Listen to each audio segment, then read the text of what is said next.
Quadrilateral Security Dialogue, commonly known as Quad, just concluded a meeting in Delaware in the US and signed a wide range of agreements. The forum is a strategic security dialogue between India, Australia, Japan and the United States, which was formed in 2004 and resurrected in 2017. The Quad is not a security or a military grouping, but the group did come together this time to counter China's increasing footprint in Indo-Pacific region, as it poses a direct challenge to all members of the Quad nations.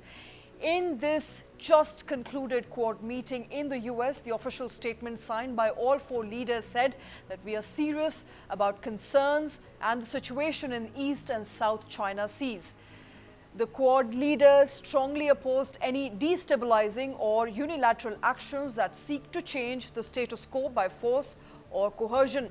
A key outcome was a decision to have joint Coast Guards operation. The first ever Quad at Sea ship observer mission will be launched in 2025 to advance maritime safety and to continue with further missions to future across the Indo-Pacific. This Quad's declaration uses strongest language it has used so far against China's activities in the Indo-Pacific region without really mentioning China.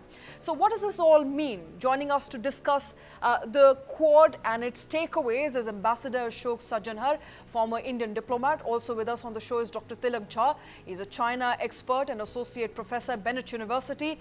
With us on the show is Pramit Pal Chaudhary, US and foreign policy expert at Eurasia Group. I want to quickly come to you first. Ashok Sajjanhar, sir, thank you very much for taking time out. I think the first question first is, we see the Quad showcasing a wide range of agreements this time around, and from, curing of cervical cancer, where India pledged a substantial amount of money, to cooperation on cybersecurity front, to building a joint port in the Indo-Pacific region. Quad's achievement, it looks like, are finally coming to fruition. They are finally being seen.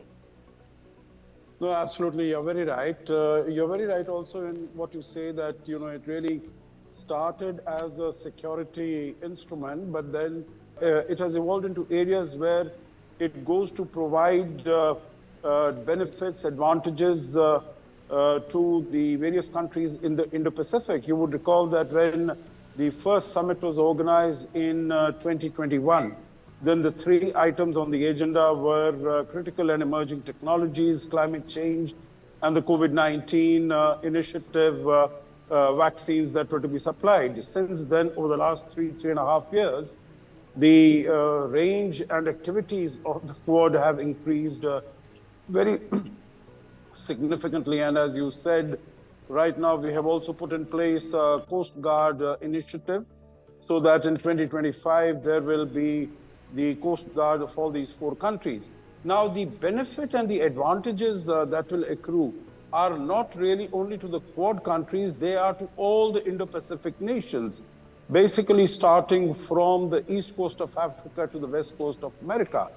So far, the focus has been the Pacific, but now it has been decided that the focus of the activities will also expand to the Indo part of the Indo-Pacific. So there are a large number of initiatives, whether it is in the area of climate change, it is in the area of supply chain resilience.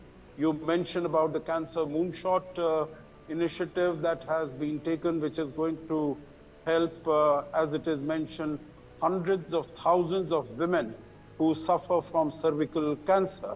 So across the board, there are initiatives in the area of infrastructure. You mentioned about ports. There's also in the area of connectivity. So across the board, basically, as Prime Minister Modi said in 2022, that the Quad is a force for global good. And that is what it seeks to do, and that is what it seeks to achieve by all the additional initiatives that it has taken at the Quad meeting yesterday. All right. Let me quickly also get in Dr. Tilak Jha. Dr. Jha, as we were discussing, this is no more just symbolic. We're looking at effective delivery of vaccine. We're looking at partnerships, from technology partnerships to cybersecurity to joint port development. It does look like the narrative of Quad being symbolic in nature has also been countered effectively. I think a few things which it does for sure is that it is trying to make Quad go beyond the security thing. I mean, in terms of being presented as an anti-China initiative, it is now being presented as a more acceptable, more wider sort of entity. At the same time, of course, we do see a statement on China, which is pretty harsher and possibly more assertive than at any point of time. So it is declaration of the arrival of the Quad, not just as a security alliance, but it is a declaration of Quad as a real force for global good in terms of presenting an alternative for many more countries. It is also an effort towards expansion of Quad in a way, and of course, making it as an entity which more and more countries want to join. So we do see all of these things together. I think we also have to be mindful of the fact that four is always better than one. So when we see Belt and Road Initiative, it's an initiative which is dominated by one country, China. It is led by one country, China. And of course, Quad, here we have four. So whenever four people get together, it definitely presents itself as a much more holistic strategic posturing compared to some sort of domination by one entity. So I think we can put it all together to make sure that this is announcement of the arrival of the Quad in a new format. Pramit Pal Chaudhary is also joining us on the show. Pramit, I think it's an important conversation to have because, albeit we've talked about this forum not being anti-China, and they have very strategically maintained, including India, that India will not have a military sort of a partnership. With this will not be an Asian NATO. We do have a Quad Coast Guard for the first time as a security measure. Do you think Quad is finally flexing its military muscle? Well, let's understand what the Quad is about. It's an assessment by these four governments that China's dominance game is really about controlling strategic technology. That if I am the world leader in quantum computing, then cybersecurity is basically, I am the king of cybersecurity. If I am the head of green hydrogen, then automatically green energy in the future, somewhat like oil, will become I'll become preeminent in that sphere. So if you look at the Quad's internal mechanism, 28, I think, of the working group and sub-working group, 26 of them or 25, 5 of them are technology. So this is a direct and aim at attempting to preempt, to stop China from becoming a dominant strategic technological player. That's one element. A lot of these technologies, though, also have dual use. Semiconductors, green shipping, maritime domain survey are also have military elements to this. So anyway, the Quad, even though, as you said, was not officially anti-Chinese, was clearly aiming itself at trying to stop Chinese dominance. The Coast Guard initiative, again, it helps, but it's part of a larger maritime push. If you look at what's happening on this summit in particular, on the port infrastructure, maritime awareness, Coast Guard initiative, a lot of maritime push, because dominance of the seas, making sure that China does not become the preeminent naval power in the Indo-Pacific is very much part of that story. But it's not just about warships. It's about who controls the ports and so on. And we're also seeing the same thing, I think, in this summit. We saw a lot of attempts to push the Global South agenda. We will provide Wi-Fi, we will provide ORAN telecom structures, green renewable energy projects in the South Pacific, in Africa, in the Indian Ocean, all designed ultimately to undermine China's bid to be a leader of the Global South. So you're seeing a lot of things that are happening there, which are fundamentally against China. You'll notice that there was a microphone, an open microphone leak after the Quad press conference, I think it was, where you hear the American officials briefing the other Quad leaders about China, and it's very hostile. It's about China being this and that. So you can tell that internally, this is what the Quad is all about. It's about countering China, even though, as you said, officially it doesn't do so. My personal view is over the next 5 years, we will see the Quad become increasingly openly more military in its nature. All right, Ambassador Sajjan, let me quickly refer back to what Pramit mentioned. He said there was an open hot mic where you could hear Joe Biden talking about how China is testing Quad members. Now, looking ahead, do you see India's role and stance changing with respect to what a Quad will be? Because India's been very clear. It said that it's the Quad as a forum is not against any one nation. But increasingly, what Pramit is alluding to, it does look like it's heading towards becoming more of a military forum as opposed to just a general global forum for economic participation as well as partnerships with like-minded countries. Well, I would not really agree that it's becoming an obviously military forum, but definitely, the whole raison d'etre of the establishment of the Indo-Pacific and the Quad, which have an umbilical cord linking both of them to each other. That was basically the expansionist policies, the belligerent policies of China in South China Sea and the East China Sea. And that is why you would see that, we really started with an open, free, resilient, inclusive, prosperous Indo-Pacific. And we've been talking about freedom of navigation and freedom of overflights. Now, who is challenging freedom of navigation? It's China. Who is indulging in dangerous maneuvers in the South China Sea? It's China. Who is constructing these artificial islands and, engaging in such activities? It is China. So, I don't think that mentioning of the name China or not mentioning of the name is really able to delude anyone that what you are referring to. So definitely it is about China, whether it is red hot mic there or not. It has been clear right from the very beginning.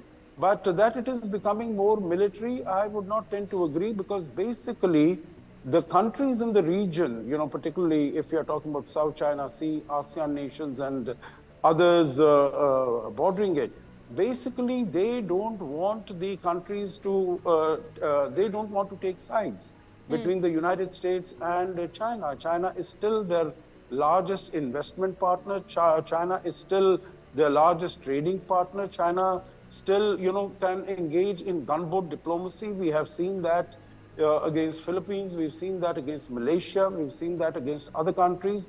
So they are very wary and apprehensive of taking sides. So they would rather not take sides, but to engage them and provide them with more choices, more options as against the predatory practices of the Belt and Road Initiative. All these benefits and advantages in infrastructure, in connectivity, in cyber security, marine domain awareness, etc. Those are being provided to all these countries so that they will get more engaged and more attracted towards that, and their move towards China, that will tend to get more evened out and balanced out. Pramit, I think we were coming back to the conversation around China, of course, being it is an elephant in the room, whether you acknowledge or don't acknowledge, whether it's caught on hot mic or it's caught being said explicitly. In this case, it was said explicitly and it was caught on the camera as well as on the mic. My question to you is, can Quad really take on China economically as well as militarily and economically, more importantly, because that's where you see a global debt situation that China has led a lot of countries into, specifically in Asia. What can Quad do economically to challenge China? Well, I think we're already seeing good progress on some of the strategic technologies. If you look at, as you mentioned, if you look at the bilateral agreements between the Quad members, many of which flow from the Quad meeting, it's important to realize the Quad often acts as a coordination body, but the actual implementation takes place at the bilateral level. For example, in semiconductors, you saw commitments from the United States to help develop India's semiconductor capacity, an agreement to develop a military chip that would be manufactured in India but sold to the militaries of the U.S. and the space agencies of both countries.